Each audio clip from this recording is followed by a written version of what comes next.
ఒక్కోసారి ఏమవుతుందంటే పన్ను మధ్యకి విరిగిపోకపోయినా కూడా ఈ చుట్టూ ఉండే పన్ను ఒక పెచ్చు ఊడిపోయినా లోపల ఉండే నరం బయటికి తన్నడం వల్ల మీకు పెయిన్ కూడా వస్తుంది.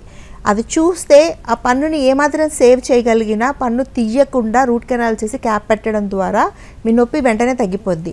లేదు ఉన్న పన్ను ఇలా మధ్యకి ఇలా విడిపోయినట్టు అయిపోతే దాన్ని ఎవరు ఏం చేయలేము సార్, ఎందుకంటే అది 2 ముక్కలు అయిపోయింది. దాన్ని తీసేసి ఆ ప్లేస్లో మళ్ళీ కొత్త పన్ను పెట్టచ్చు. కొత్త పన్ను పెట్టే విధానాల్లో కూడా ఫిక్స్డ్ ఆప్షన్స్ ఉన్నాయి.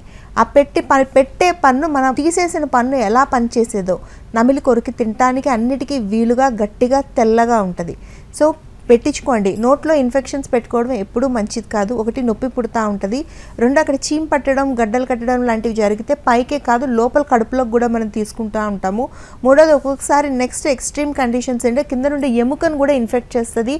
అది ఇంకా హీల్ అవ్వడానికి ట్రీట్మెంట్ అవ్వడానికి కొన్ని ఇంకా ఎక్స్ట్రీమ్ కండిషన్స్లో ఎముకను తీసే పరిస్థితులు కూడా వస్తాయి.